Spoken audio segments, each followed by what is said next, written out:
Oh gosh. All right, now y'all. All right. Hey y'all, hey.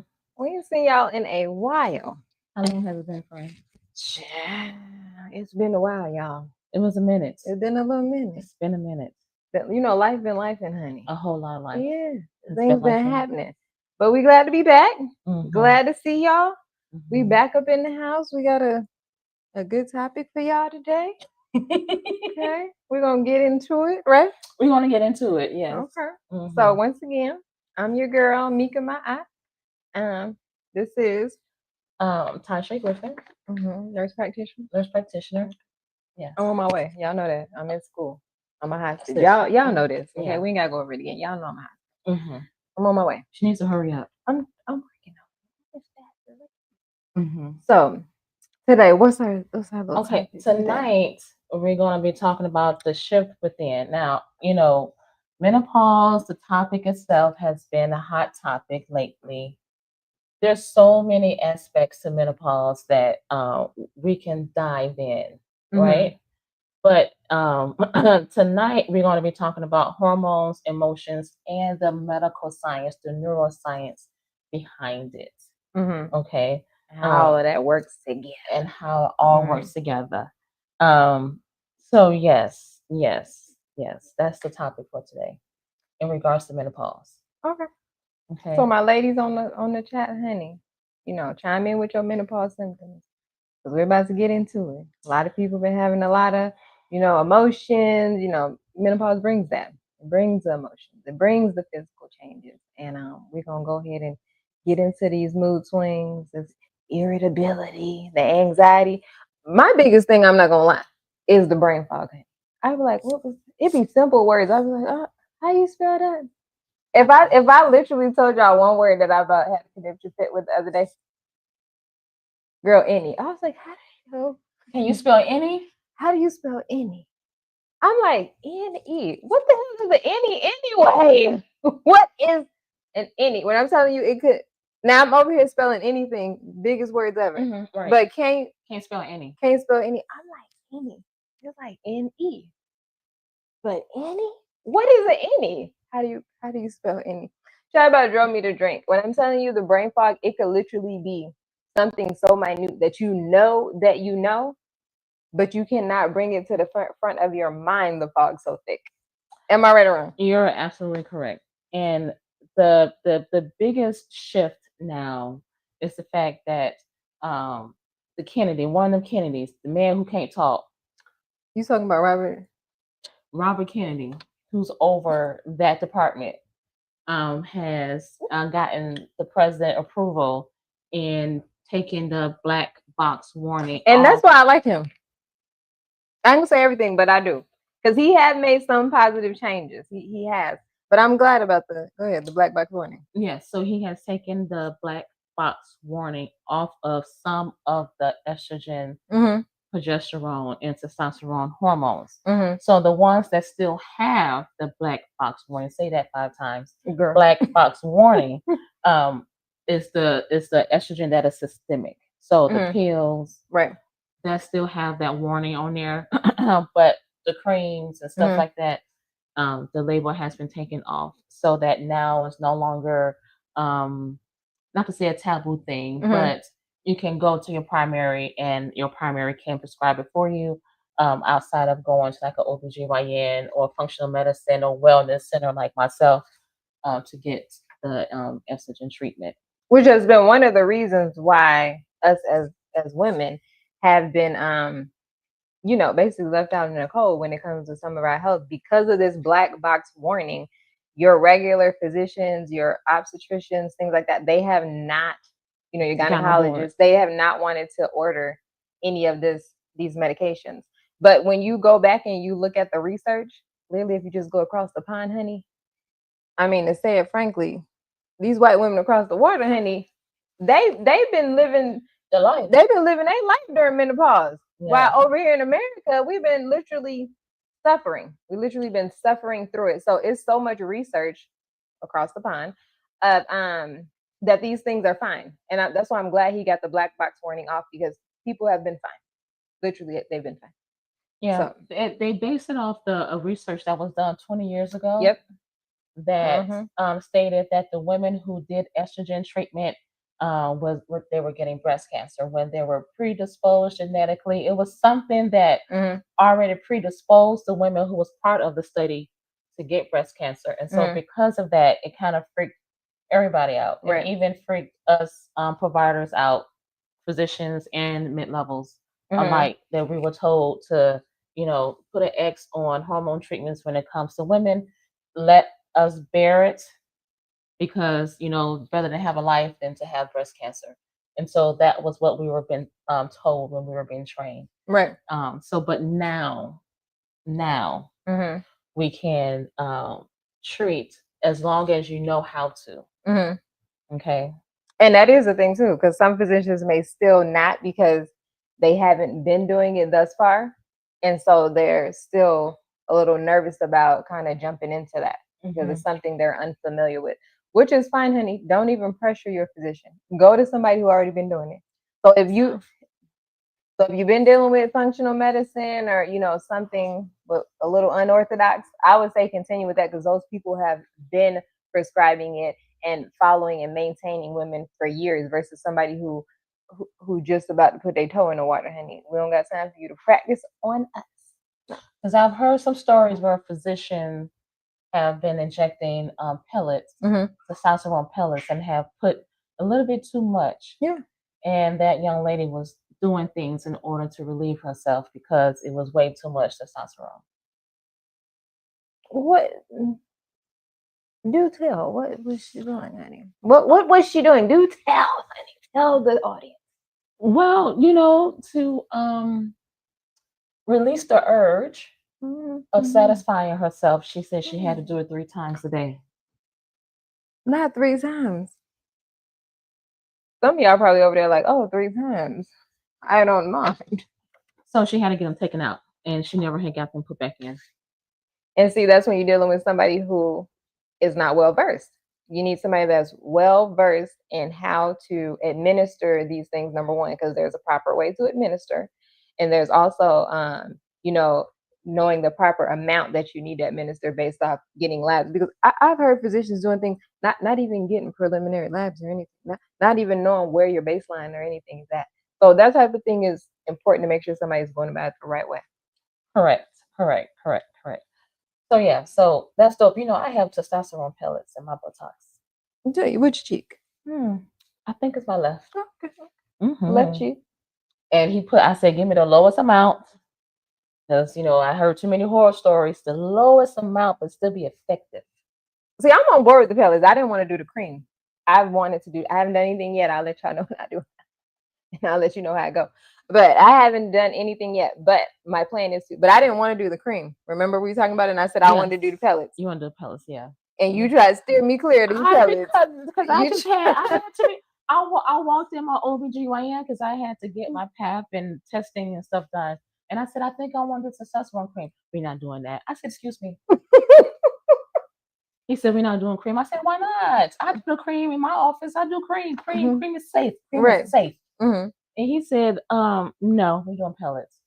I said, well, listen, I don't care what At this point, I don't Mhm. care what it is. Right. All I know is whatever you want to prescribe, just give me the lowest dose. I don't want no elongated clitoris and stuff like that. I don't want none of that. Right. I just need enough to, you know, soothe my symptoms. Right. That's all. And so far, so good. So you on board. You might be a pellet girl now. I might be, yeah. So he gave me the number to where I can go and get trained because now these compound pharmacies is trying to send us providers out to get trained and be a part of their network. But in order to do that, you have to go through their training, and then you get a percentage off for every patient that you treat. So I need to do that training too. When we going? So for tonight, we Oh, can go anytime. yeah, I want to do that training because I've So when I told you I was in my women's health Mhm. clinicals, she only did pellets. So I've seen it done Multiple times. multiple With the times. throat cancer and stuff like Yep. that. So I've seen it done. It looks very easy. It's very easy. Very easy. It's very easy. But obviously, like you said, you have to go through the training so you can be signed off saying that you're certified to do so, which is fine. But it's not anything that as nurses we haven't pretty much done before. Right. And then It's with that physician, I mean, he's a physician. Come on, so let's Mhm. put that out there, Right. right? So it's a little different. So their tax bracket is much higher than Mhm. ours. Just Right. to start there. So because he buys his own equipment, his own hormones, and his Mhm. own everything. Mhm. So partnering up with a compound pharmacy is not such a bad idea. Right. No, definitely not. 100%. All right, so our key talking points for tonight is that when it comes to the menopause and the emotional and physical changes, and with the mood swings, irritability, the anxiety, the brain fog, and fatigue that you mentioned, Mhm. but it also can bring about neurological change. And I think this is a piece that don't get talked about as much. Mhm. Okay.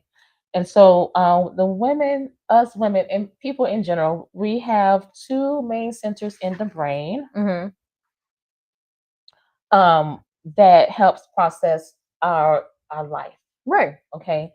So we have the detail center and we have the emotional center. This is Alright. why we can multitask. But go ahead. Yes. We have the detail center and the emotional center. Mhm. Now, why is that important? Because during this stage of our lives where our hormones are fluctuating, it's going up and down, right? You're good 1 minute, you're crying the next, and things of that nature. A lot of times we then like, oh my God, something is wrong with me. I Mhm. can't keep it together. Right. What's going on? The family's looking at you like you're crazy. Your husband's like, what's your problem? And you look in the mirror and you cry because who in the heck knows, right? And so you go ahead and you seek therapy. Hopefully you seek therapy. For most part, you go and you seek therapy. But then what happens with therapy? Well, tell me about your childhood. I'm here for that. I mean, sometimes I do got to get to some of it. Might be the root of that, because the thing is, it's not always everything related to menopause. But I will say that menopause can exacerbate certain It can things definitely exacerbate because of the way it's. I almost want to say attack because I be feeling under attack, like how it attacks your emotional center. Yes, it does. And so at the end of the day, it can exacerbate a lot of things that may have already been issues that we haven't dealt with, especially as African Americans. We just haven't dealt with things. We don't even know some things that we need to deal with. So at the end of the day, things get exacerbated. So as far as this segment is concerned, and no diss to any other ethnic background, we're going to be focusing on the African American and Latino women who have a little bit more of a struggle than others. So 100%. studies and research have shown that when it comes to menopausal symptoms, um, we suffer as African American women the most, and then Latinos come below us when it comes to specifically our mood swings and irritability and stuff like that. The symptoms, if you have a linear diagram, we all the way at the far end, we're not even in the middle. So we all the way over here. Versus other ethnic backgrounds are more on the lesser end of that spectrum. And that could be the reason why the studies didn't, that said, oh no, don't do that. It's not, you can just grit and bear it. Maybe that's why it was okay for them to grit and bear it. And we're suffering in silence over here.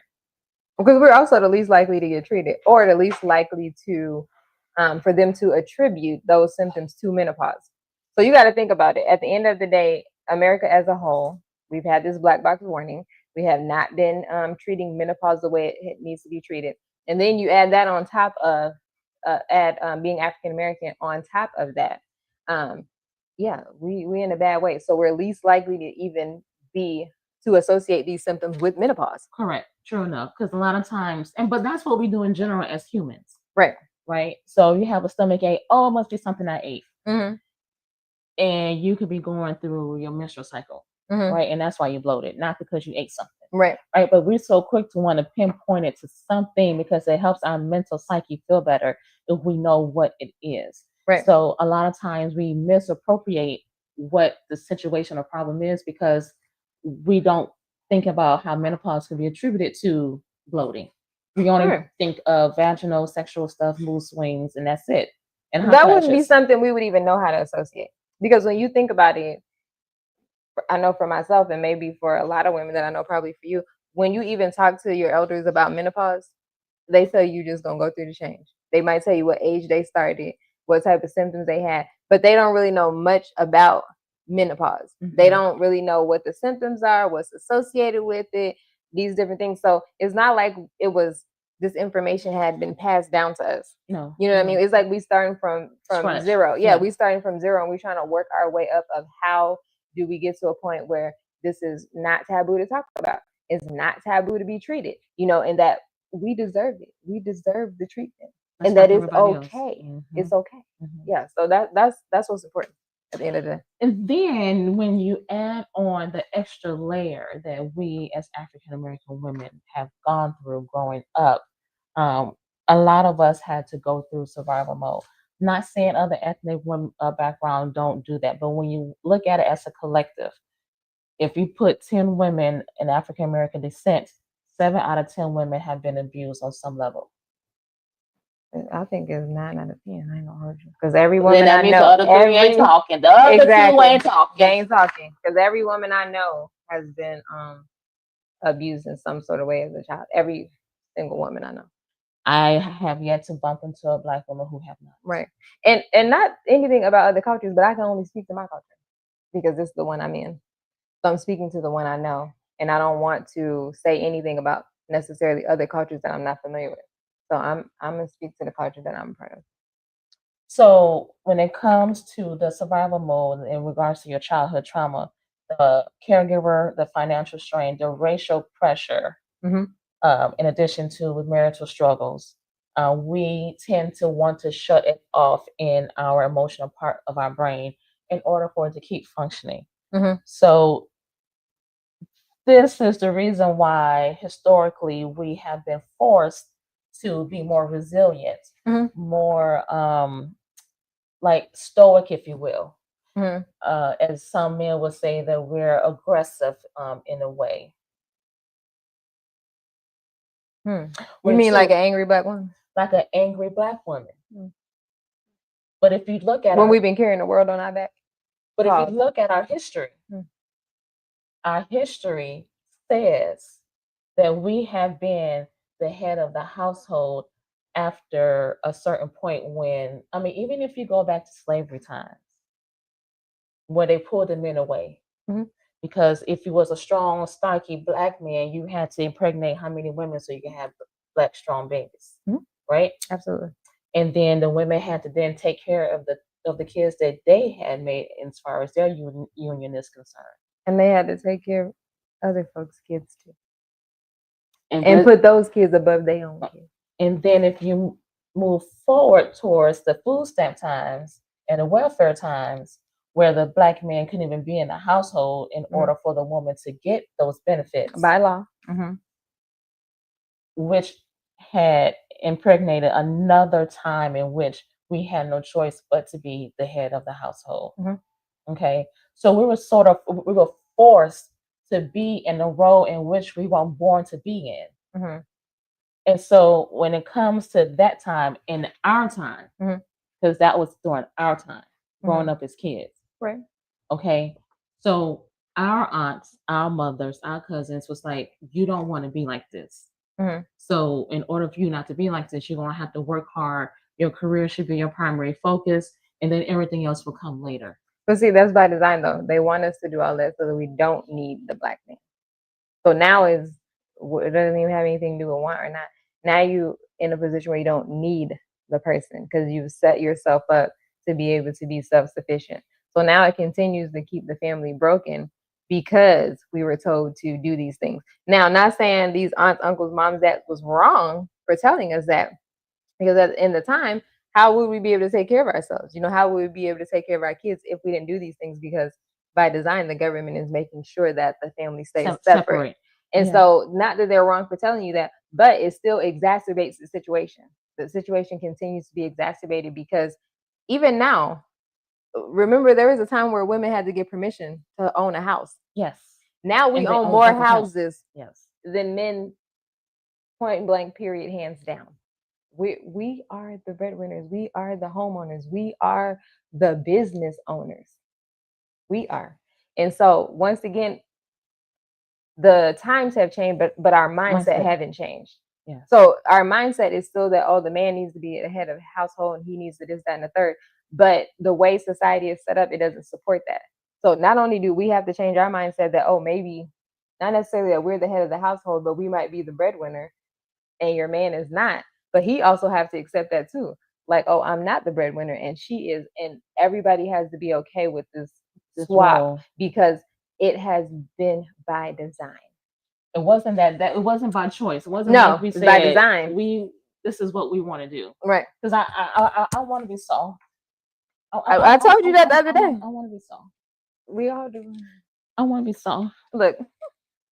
Get my nails done and my feet. You see my nails, Jesus. Yeah. But in all seriousness though, we were forced to be in this role. And so now where, we have the internet, you got social media, and you have different people doing podcasts, and people who are not experts want to be experts, and everybody now want to have a talking point in regards to, and specifically African American culture. Okay, because even the other ethnic groups is talking about us. Oh, you're talking about Charlie Kirk? I mean, I digress. So in relation to that, now we're like a hot topic. And so, but we always been a hot topic. So now you put a deeper wedge in between a man and a woman. Mm-hmm. Okay. Mm-hmm. Absolutely. So without the man, there's no woman in biblical times. Girl, because I was about to say no. Because biblical terms. Okay. That's why we say the man is the head and not the tail. Okay. Biblical. All right. Now, when it comes to that, again, that was not by choice. If you go by biblical terms, this has been, like you said, by design of other ethnic groups who want to make sure that we stay separate by all means necessary. Absolutely. All right. And then when you add on the childhood trauma, and then now all of a sudden you're in beast mode, you're this independent person, but you seek companionship and you come up with find one, right? Or this is for some women, and then all of a sudden you hit this menopause era and you're a whole dragon. And so now you seek help, right? You crazy. You want a man now. And you seek help. Welcome to my life. And with the therapy said, let me put the key in. And then we just turn this on. Now tell me about your childhood. No, I need to be medicated. Dope me up, put in my arm. Okay. Listen. And so what happens is that we forget the details, which is the detail center of our brain, right. But we don't forget the emotion part. And that's the thing about women, because one thing we're gonna do is hold on to some emotion. Right. So like the ability for your brain to block out catastrophic traumatic things in your life, that's a very powerful tool to have, because you can't survive if you're constantly living in that moment. Right. And so what your brain does is say, I'm gonna go ahead and bury this for you. Bury it. Right. So that you can move on. So that you can move on and survive. Right. But the emotional part is still there. It's still there. And the thing is, you'll act off of it without consciously remembering it, but you'll still act accordingly to what the trauma is, which is crazy and magnificent at the same time. It just shows you like how amazing the brain really is and how your body literally protects you by any means necessary. Like by any means necessary is going to protect you. And so it's no different getting in a car accident. It's no different from being attacked. Mhm. So your brain operates in the same manner, in the same way. Exactly. So when it comes to our childhood trauma, the brain does the exact same thing. It puts it all the way in the back center of your brain, and you don't think about it. But and however, you act on it every day. Every It's like day. every day, your everyday You're decision gonna making, still how you act move, accordingly. how you talk, Mhm. how everything. Mhm. Even though you don't think about it, and Right. you may not remember the details about it, Right. but you act on it, Mhm. and you do it without even knowing it. Exactly. And so we stay in this survival mode until somebody, or i.e. therapist, say, "Hey, I need you to stop." Or you crash and Survivor, burn. or you crash and burn. Because some people literally get to the point where it's like you get to your brain maximum, right? You have gotten to the limit and literally you crash out. And then people are wondering, but she was just such a nice neighbor and she was just such a great friend and she was just such a this and that. And then you find out that this person then crashed out and something crazy that happened. Literally, your brain center has met its match and has met the limits to the point where you just crash out. So your emotional center is now overwhelmed. Overloaded. Yep. And then the detail center of your brain is like, "Oh yeah, you did go through that," Mm-hmm. and you put them together. Yeah, crash out. You go right back to that moment in time where you had experienced those things, and now you have to sit in it. Well, because the thing is, you didn't deal with it then, and possibly And because you didn't even know how you're a child. child. So you didn't deal with it then. You haven't dealt with it thus far, and then now you're back in a place where something so horrific or traumatic has happened to you, and you still don't know how to deal with it because in your mind, when you go back to that moment, you're literally transported back to that age. So if it was when you were 5, if it was when you were 8, you're literally 4 and 8 and 5 in your mind again at that point in time and still not knowing how to even scratch the surface to deal with that because you're a child. You're thinking like a child. You're still a child. Still a child. Yeah. So the details of how that can look like is emotional spiraling. Like you're just emotionally out of control. Hey, when I tell you I was emotionally out of control, it happens. I was emotionally out of control and I didn't know what it was. Right. I wish someone would have told me what I was going through. You understand what I'm saying? Right. Because I didn't care who I was hurting, what I was saying, and who I was doing it to. I did not care. Right. And I did not know. Because once you had unlocked that, and then I had to go back and sit in that, and then you want to see and tell me how you feel right now in this moment, how about I want to strangle you? Because right now, why are you taking me back there? Because if I couldn't do anything then, what makes you think I could do something about it now? Right. That was my primitive thinking. Right. Without understanding the whole reason why I had to sit in that moment. Right. We have the crying spells and the memory flashbacks. It's almost like you're having PTSD. No, it is PTSD. It's literally PTSD. You cannot get around the PTSD. And it's so like it makes you very moody. Like you have these highs and lows. To me, it's like being freaking bipolar. Yes. Like you in a manic phase. You in a manic phase, and then next thing you know, you're depressed. It's you just up and down. Like if you're going through a grieving process. It's a very strange place to be in and hard to navigate, especially when you don't have any tools for it. Tools, and it's hard to describe. And so while your significant other is looking at you and saying, "What in the HE devil that hockey stick is going on?"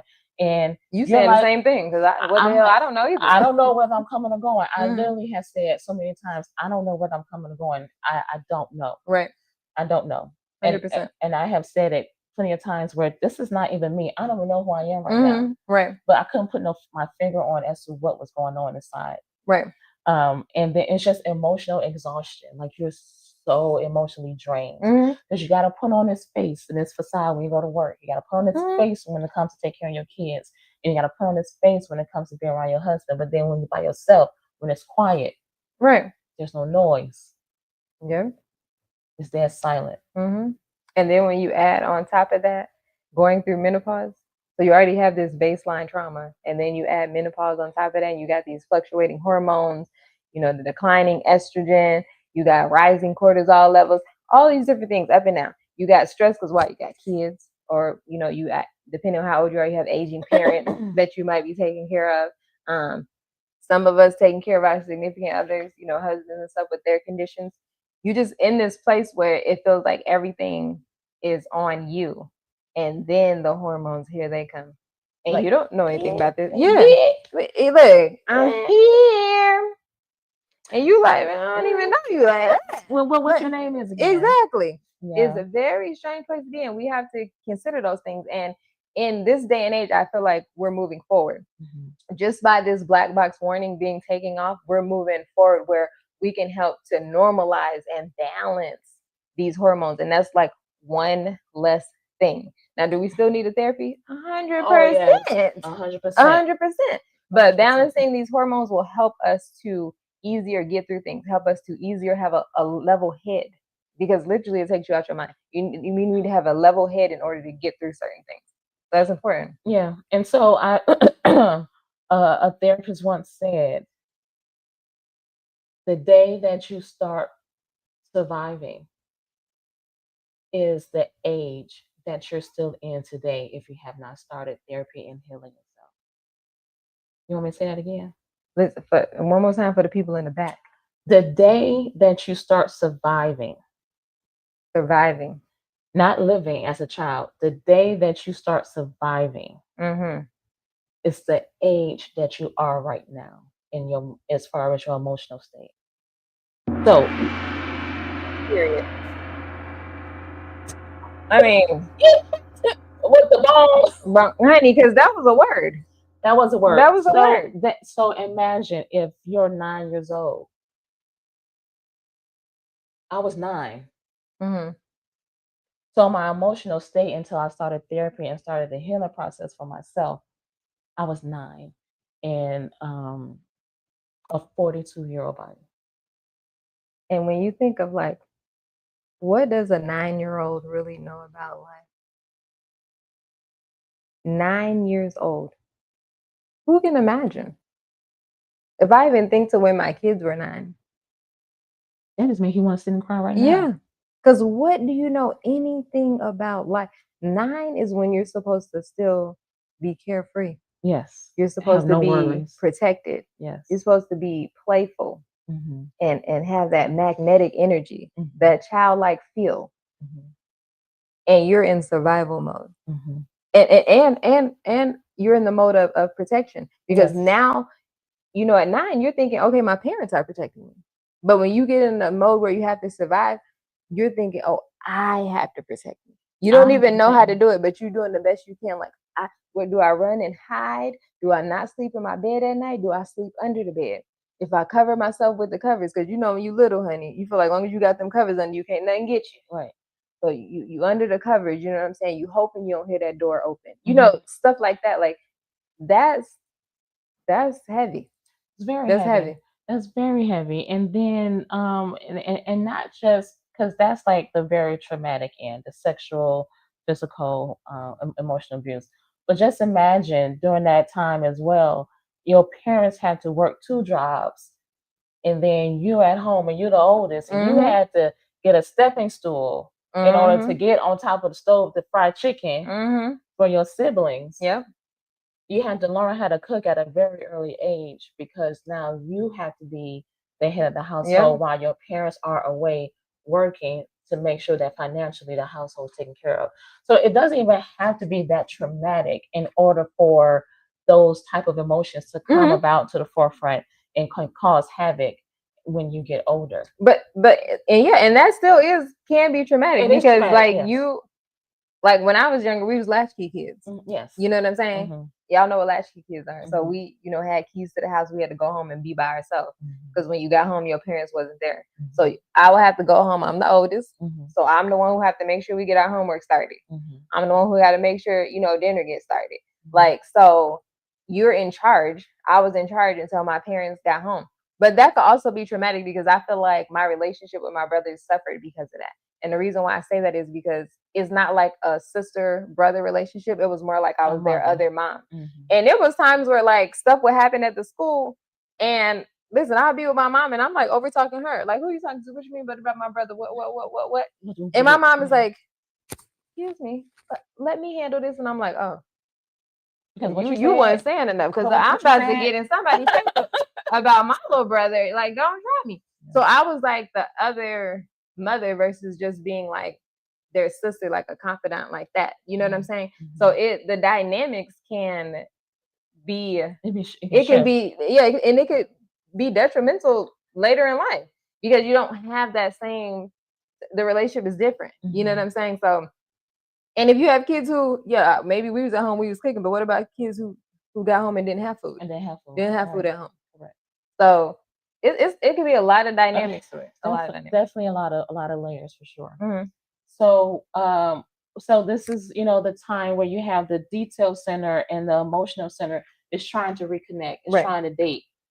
It's trying to take you out on the first date. It's saying, hello, I'm here again. Trying to woo. Like, where you been? Where you been all my life? Woo me. Right? And then what's happening is that with the hormones, when you add that to the aspect, when you have declining of estrogen, your cortisol levels, which is your stress hormone, goes up. Okay.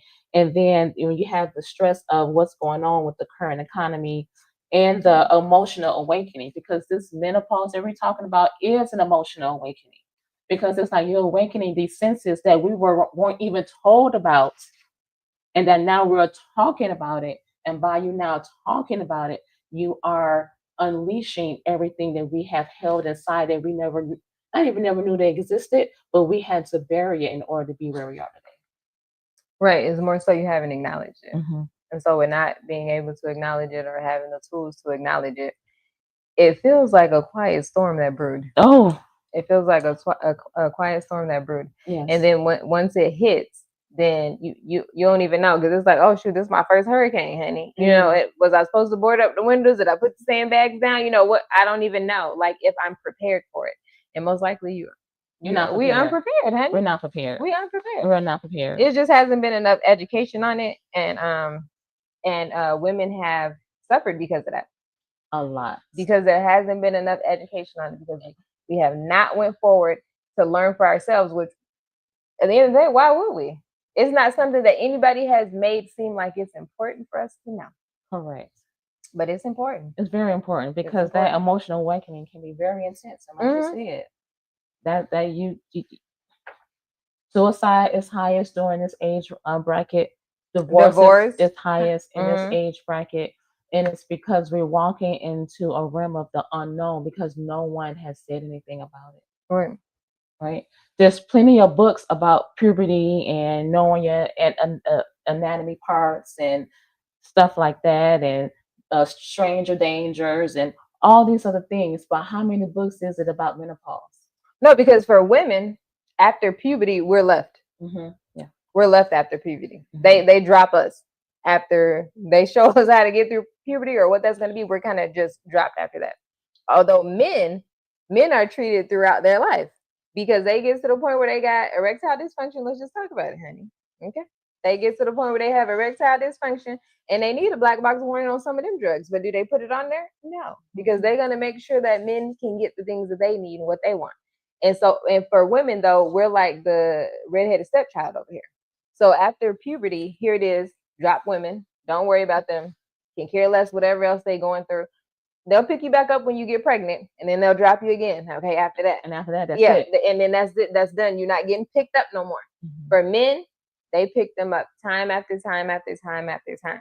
But let me tell you, them medications for ED, erectile dysfunction, some of those really need a black box warning. I'm not gonna hold you. Yeah, because how many men have died from a heart attack while Mister was on top of me? Girl, I'm done. I missed him. You know what I'm saying? Like, no, it's true though. Come on now, 100%. 100%. Let's keep it 100. But those erectile dysfunction medications were not supposed to be for ED. Exactly. It was not supposed to be for ED. Not for ED. It was supposed to be for pulmonary hypertension. Exactly. So let's call a spade a spade. Exactly. So, like I said, that some of those need black box warning, but we're not doing that. Why? Because it's for men. It's for men, and it's a moneymaker. Because I can make more money selling it as an ED medication than for me to go ahead and prescribe for pulmonary hypertension. And they'll give men testosterone. They'll give them hormone therapy. They get hormone therapy. They were getting hormone therapy in 1900. Listen, in the 1900s. Do you hear me? They've been, like I said, they don't never drop men. They never drop them. They always keep up with them. They've been getting hormone therapy. So it makes it look like, oh, well, women just don't have hormones. Not when y'all say we the most hormonal out here. And you're trying to tell us that nothing happens when we start losing this period and this estrogen starts dropping, you mean to tell us that don't affect us any? Nothing happens. Meanwhile, when men's testosterone gets lower, they get limp. But nothing happens to us. We don't get dry down there. Nothing happens. Everything is just fine. It can't be. It doesn't make any sense at all. If men start losing testosterone and they start having issues from it, of course, we're walking around with the most hormones, if you ask me, and which means that we need replacement also. We need to be able to be treated also. It's only fair. It's only fair, honey. It's only fair. It's only fair. Give us the hormones, honey. Give them to us. Please. Give me the hormones. Please. So the next segment we're going to talk about is which we already started. We on segment what? The marriage and menopause section? Yeah.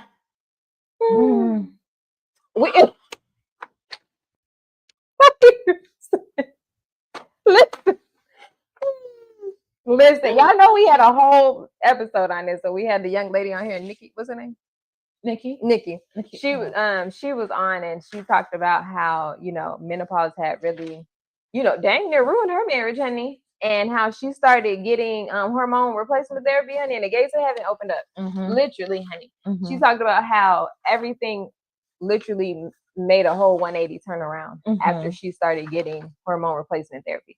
So it definitely can, because it affects your emotion center so heavily. What's attached to emotion, or what type of emotions is it going to affect?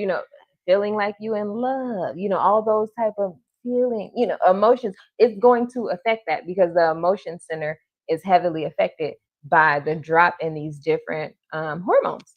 So your marriage is going to be affected. And for men, we say, oh, it's okay. They just going through, what they call it? Midlife crisis. They just going through midlife crisis. But women do not get, we don't have a name for it when we go through. We have no grace. Right. We don't get any grace. We have no grace whatsoever. Like we can't be going through a time. And we're going through menopause. We are going through a time. But that's not put out there. Like, it's like, oh, give men a pass because they're just having a midlife crisis. They're just having a moment. No, they need hormone replacement therapy because they're going through andropause. And we're going through menopause. Everybody needs hormone replacement. That's just what it is.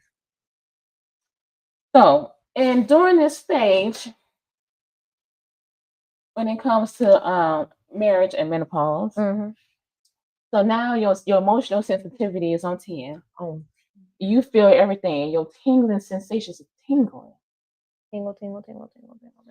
And so your sensitivity is heightened when it comes to the emotions, not just within yourself, but also within your partner. Right. So you watch, observe, you look, you take notes, and so everything things that weren't a problem or an issue is now an issue now. Right. Things that you probably just brushed over to the side is now an issue now because your heightened emotional sensitivity is like a panoramic view. Yeah, it's like everywhere you go. It's like when you like if he chew that gum like that one more time. You've been with this man for 20 years, honey. He been chewing that gum the same way. But now you're at the point where if he chew that goddamn gum like that one more time, it's gonna be a fight. That's how emotionally sensitive you are. You start creating new boundaries. Why is the gum a boundary now? You will tell the man, don't even chew the gum around you no more. Here. It's a real thing. It's a real thing. I cannot with it though. We gotta get hormone replacement. Well, hurry up. Okay, hurry up. It's getting crazy out here. Literally, it's getting crazy, y'all. We gotta cut this out. You crying, you falling out, you hyperventilating, you have a panic attack, your anxiety's on 10. I never used to have anxiety. Right. I got anxiety. It just come out of nowhere. It just come out of nowhere. I could be doing my billing. Next thing you know, my stomach just a turning, and I could just be billing, and I'm like, what am I anxious about? Right. I'm not doing anything but my billing. And you can't even like really put your finger on it, like. And then next thing you know, it might be gone on its own. You don't know why it came or why it left, but you can't really put your finger on it. And it's like, how do you turn it off? How do you turn it off? How do you manipulate the situation when you're unsure of the comings and goings? Because you're wondering why am I anxious? Yeah. And so I had to like I feel like I'm in a yoga class and I'm like Like, I'm like, am I meditating right now? Like, do Mhm. I have to Go meditate do your in, Lamaze, honey. in Do your order Lamaze breathing. to bring that down? Mhm. Because if I let it fester, Mhm. then I can't do nothing. Right. I Mhm. can't do absolutely. I can't even focus. Mhm. Yeah, 100%. And it's crazy because sometimes I do my rounds and the patient's talking to me, and I'm like, and like, you hear me? I'm like, yeah. So I mean, okay, what you said again? Exactly. Because then I have to bring my focus back to why I'm standing in front of the patient in the first place. And that is also the brain fog. That's the brain fog. Because your mind is really just somewhere else. Mm-hmm. Somewhere else. So so that takes to the emotional clarity. So Right. you're not knowing why you're feeling the way you're feeling. It really could be nothing. It's Mhm. just you and your hormones fluctuating. Right. And that's just it. Mhm. And so, but when you have unresolved resentments, and that resentment is with your spouse, it's with your friends. This is when people be like, I'm in a pruning season. I'm in the hanging fruit gotta go. I see that on and Facebook every other day. this is my new life, my new Mhm. chapter where I don't have a table no more. I got a circle. Now I got a table. Mhm. You know, I'm good with my 3 little friends because I used to have 10 and Yeah. all of this. If you're in our age bracket, baby, every day, Mhm. all day long. Yeah. I see All it day on long. Facebook all the time. How they, I had to let some people go, and you know what I'm saying, I'm revamping my life and this and that, and if family it don't matter, even some family got to go. I'm like, Well, you gonna be alone with me. Who we you gonna have getting nobody rid to talk of to? But you and the Lord. everybody. Everybody But gotta go. this here menopause, honey. Because it's but the other flip side of it is that you're no longer tolerating the foolishness that you may have tolerated before. You're no longer in a space where gossiping is a thing. You're no longer in a space where someone can call you all day every day and complain about their life and they're not doing nothing about it. Why are you calling me? That's true. Call me 20 times saying the same thing.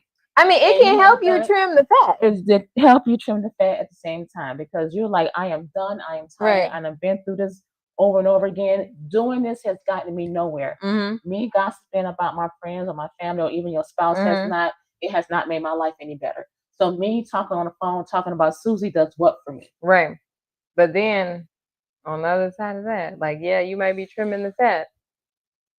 But the whole state gone. But it's the way exactly, and it's like how you go about doing it, because they say it's not what you say, it's how you say it. That's how you say it. And we saying it any kind of way, honey. Any kind of way. Just don't even care. I don't care about your feelings at all. Not even a little bit, honey. Not even a little bit. Look, I said what I said. I can remember the time where I was rounding and listen, don't not take care of my patients the way you're supposed to. Right. It was a problem. Mm. A big problem. I had no problems coming up to you and saying, so what you did again? Mm. And what orders did I give you? Exactly. And tell me why you didn't follow through it. Because right now we have a problem. You know how many times I've been brought in the office, Tasha, now why you gotta talk to the nurse like that? Nurse be sitting there. I said what I said and I meant what I said. Now either am I gonna stay here around and take care of your patients because your patients were well taken care of, or you're gonna allow this nurse here to almost kill my patient because she didn't follow through on my orders? Which one? And that's the flip side of it. The red pill, the blue pill. And that's the flip side of it. You know what I'm saying? My doctor said no. Not the strong arm. I don't mind defending you because you smart. Mm-hmm. You know your stuff. You know a whole lot more than me. But you need to take a pill. Oh. Now, which one you want to take? You want to take Lexapro or Wellbutrin or Paxil? Because I'm gonna put you on something. Listen.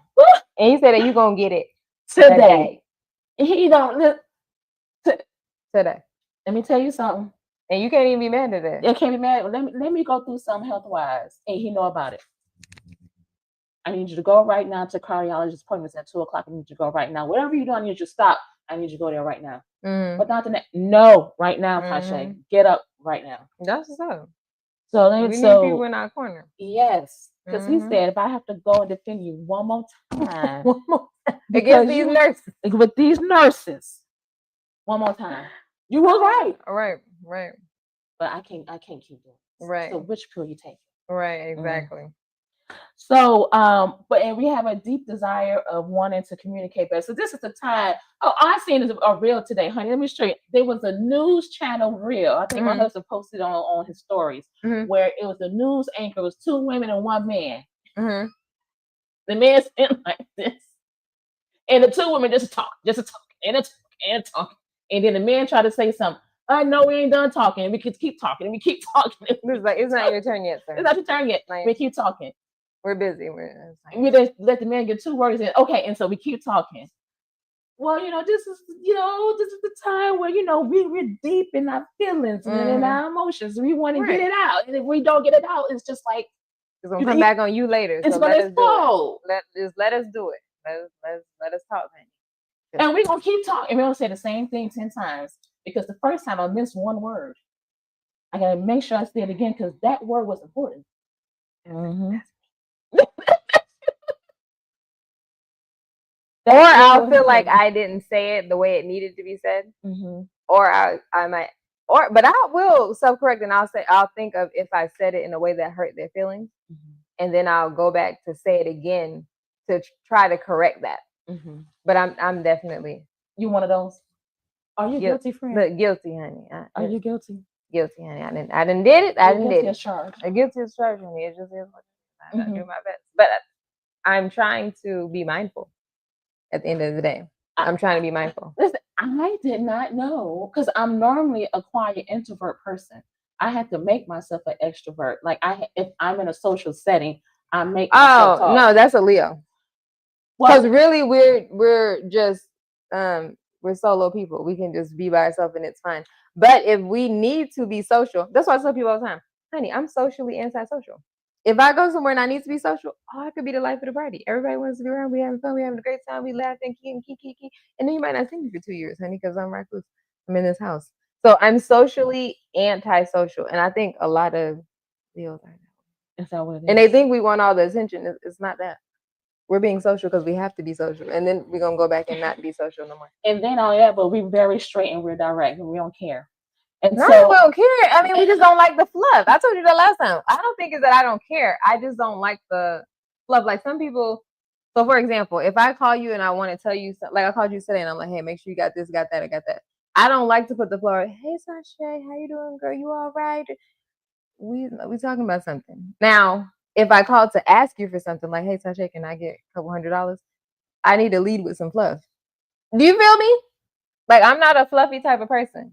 I'm going to do my best, but normally I'm just going to call and say what I have to say. I don't feel like that should be offensive, but some people feel like, well, she just called me and she didn't even say hello or whatever. I said hello. When you say hello, I say hello. Hey, girl. Okay, so the hey, girl was the fluff. Hey, girl. Okay, so did you bring all this stuff? You got this? You got that? All right. I'll see you later. All right, bye. And when I see you, it's all love. That doesn't take away from anything, but some people feel like it does. it does. And it can come off as anger or rejection. And it's not. And it's just the woman's brain is detoxing the emotional. So we're doing 10 things at one time. If you think I got time to put fluff on it, okay? Because as soon as I get off the phone with you, I got to call 5 other people and tell them something. And tell something else. Because if you don't, you're going to forget because of the brain fog. Exactly. So I don't know. It's just how people, I feel like down here in the South is more like that. I'm from Up north, Chicago, it's not like that at all. We just going to get to the point. We're going to say what we say. We're going to keep it moving. Exactly. And nobody ain't mad. And nobody ain't mad. Nobody's mad. This PC stuff down here just gets on my It's- nerve. It it's- makes it's my butt different. itch. It's Oh, no, but the side with the testosterone? yes, Okay. because it's still healing. Definitely. Now, when you add the racial and the dynamic between a man and a woman in regards to the African American community, that's another layer, right? Because men, that's what I looked at the time. Because men were not taught to express their emotions. No, they're taught to bottle them. Yes, Mhm. right. 100%. And women, for us, we were taught to be strong, silent, and unshaken, meaning don't let nothing break you. Not no man, So no woman, nobody's talking. nothing. Don't let nobody. You can't bend for nobody. So nobody's talking. Right. And so now we have this generational trauma that no one is talking about. Nobody's talking. That we want to bury. And believe it or not, as they say, believe it or not, men, their trauma,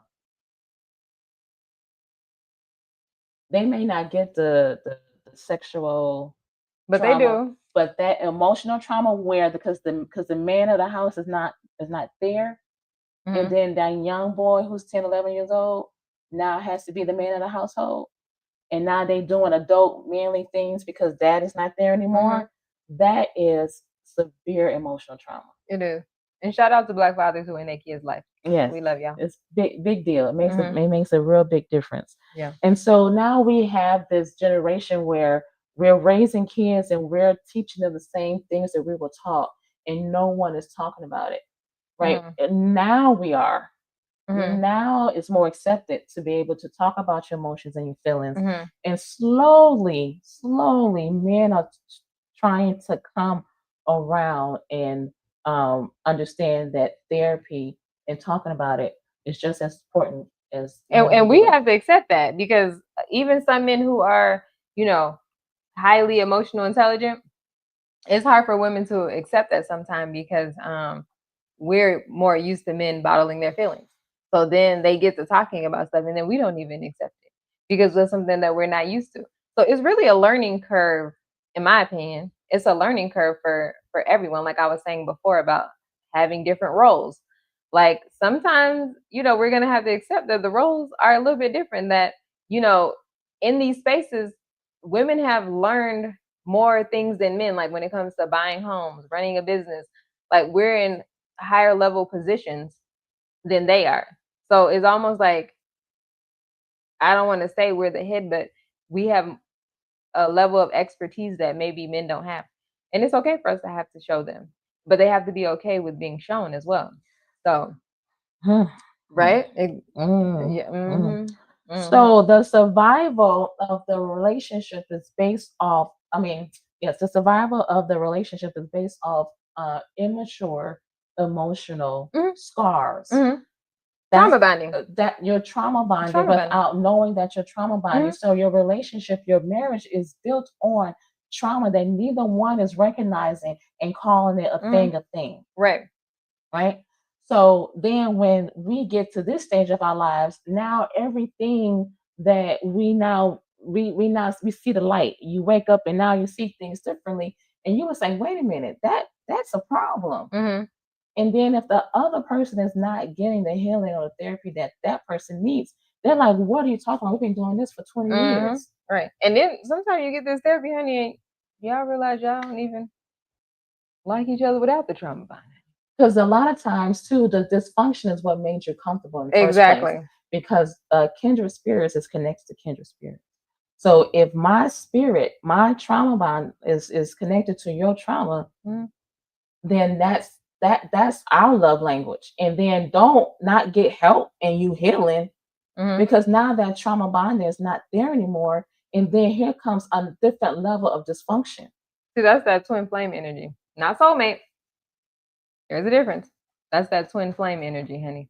And that's what you don't want. It feels good, but it's not long lasting. So the economic strain, the job insecurity, the inflation, the rising cost of living, it can intensify the tension in a relationship. And so, listen, because if these groceries go up one more time, okay, one more time. So our emotional brain interprets the financial pressure as danger, and it is. and I'm gonna have to agree with that 100%. It's I'm in a dangerous situation. This is danger. so Period. you have the increased anxiety. So now Yeah. these emotions are 10. You're irritable. You're emotionally spiraling out of control because now you're sensing danger. And so when you and fear, that brings and along a fear. lot of fear. And A so lot. so then you're in survival mode. You still in survival mode because of the fact that everything you're sensing around you is a danger. And then in order for you to protect yourself, you have to go back to that 9-year-old little girl I was who just about to say knew that. how to survive. Well, she did her best. Did her best at 46 years old. And you're trying to navigate 46-year-old problems with a 9-year-old mind. How, Sway? Oh. How? So when it comes to medicine, because we're going to wrap this up, when it comes to medicine and hormones, again, estrogen, everything dropped. Everything. The estrogen, the progesterone, and it drops, but the cortisol, our stress hormone, rises out of control and it amplifies our emotional. And that's why you got that response. belly, honey. Yeah, Listen. yeah, TED Talk the belly. Yeah, button. that's when you figure you getting menopause, you can't lose weight. Like what the F is going on? Mhm. It has to do with these different level changes. Yes, yes, and then because your fat distribution changes Mhm. as you get older. Exactly. So when you used to have a flat washboard, you now have a Those days are 6-month-old gone. pregnant belly. Mhm. Those days are Yes. gone. Okay. All right. So when you reactivate your emotions in your brain center, it makes the memory sharper. So whereas it used to be probably foggy and blurry, Mhm. and now it's in 3D, 4K. And that's what I need, honey, so I can spell any. Because girl, I need to know how to spell any, honey. Your emotions, your the flashbacks, the PTSD is now in full fledged 3D, 4K vision. Mhm. You can, where you used to couldn't describe a detail, you now can describe the color of the shirt that you had on when you were molested. Mm. I don't want to I describe that. was. Oh, okay. Okay. All right. And so that it makes it sharper, it triggers stronger emotions, and but it makes the healing more urgent, Mhm. right? So when I was having those type of downloads, visions, or whatever, where I was taken back to those places in time, Mhm. I was like, listen, I got to get through this because I can't keep going to this. I Right. can't keep crying and then I have to Mhm. rebuild myself in 3 or 4 days because brought me back all the way back there, Mhm. and I'm right here at this moment in time. So the urge of wanting to get healed, it just becomes like an emergency 911, please. Well, the thing is that you're just sharper in mind. Is taking you back to, when you was in balance at the end of the day. And at the end of the day, the fact that we are in this time and space where we are wanting to seek healing Mhm. is different compared to generations before us. Well, they didn't see healing. They didn't even know what that looked like. They didn't. And therapy wasn't, honestly, I think therapy was used before for more, I think, traumatic Vintage. events. Traumatic events. Mhm. Yeah. That's what I think. And Yeah. so at the end of the day, for regular life stressors or just having PTSS is not considered a thing.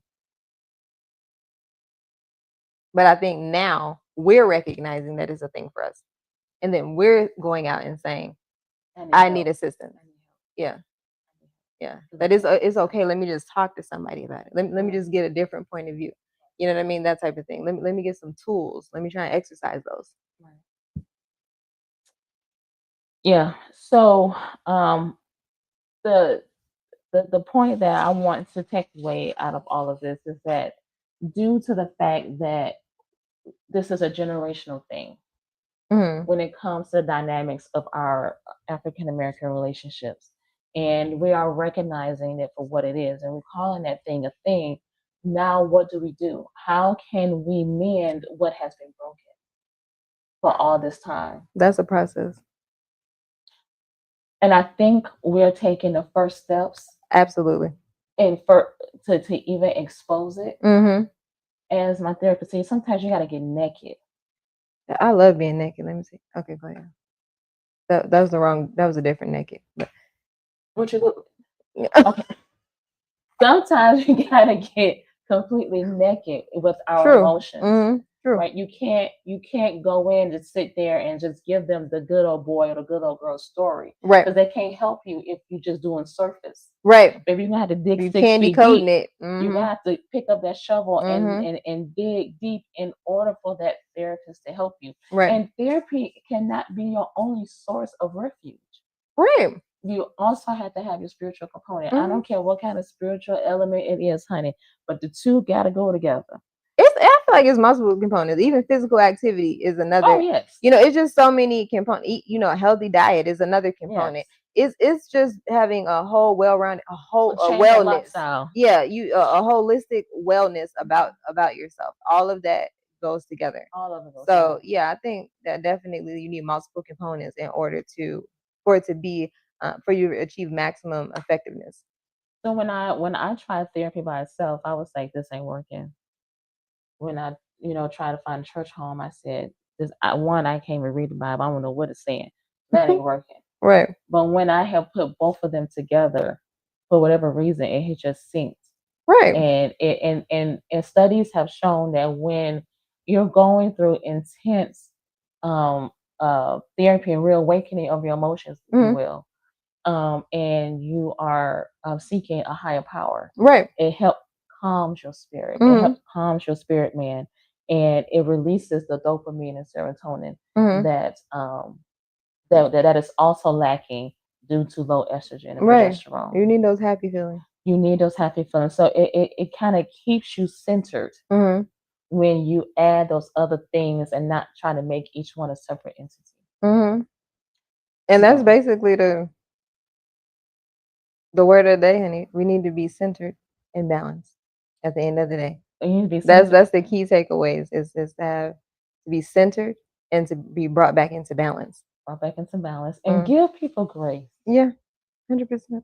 and give each other grace. Mhm. It's like, listen, I've been through a thing, but at least I was able to recognize the thing, Mhm. and I'm getting help for the thing. Right. So give me grace so that I can heal, so I can give you a better version of myself, Right.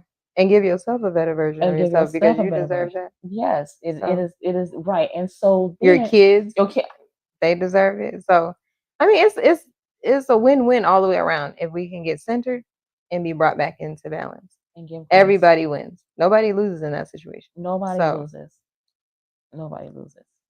so So yeah. That's the key takeaways, y'all. So we want y'all to like, share, and subscribe.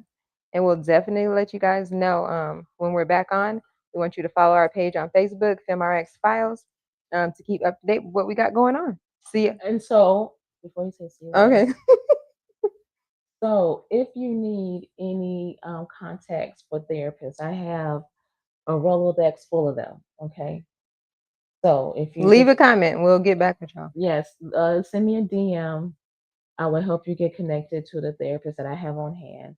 If your PCP is not listening to what you have to say, even GYNs are still not prescribing hormone therapy, please come on in here so I can help you get to where you need to be at hormonally. I have my patients come in, they say, "Oh my gosh, I feel so much better." Oh my gosh, there was one patient who has some stuff going on down there. It's a condition, and it's painful Mhm. right down there. I said, "Go put some lidocaine down there, and then let me give you some testosterone. You'll be fine." A few weeks later, she said, "Why nobody told me this? I've been living in that kind of pain for over 20 years." You see what I'm talking about? 20 years. Yes, 20 years. 20 years she had to grit and bear because she's married and she want to give her husband the pleasure that he deserves. So she Ooh. would be in pain every Trying to give him pleasure. trying to give him pleasure. Well, girl, welcome back to pleasure, honey. Welcome back. And she happy. Welcome She back. happy, he happy. Period. I'm all about bringing happiness. Listen, all we want everybody to That's be what I happy. am. Balanced and centered. Right. That's what we want. That is my mantra. My mantra is making sure that I do my very best to prevent broken homes. If the thing is broken, let's stitch it back together and let's figure out why it's broken in the first place. So let me give you the tools and the resources and the treatment that is right here in my hand. Y'all heard it here, honey. All right. We're gonna see y'all next. Matter of fact, hold on. Y'all ain't see our shirt. Show these people our shirt. How they can see? Hold on, let me take this off. What? Okay. We got them in black and white, y'all. Ain't they cute? Look at that. Woo woo. DM us if y'all want a shirt. All right. All right. We're gonna see y'all next time. Like I said, like, share, and subscribe. All right. Peace out.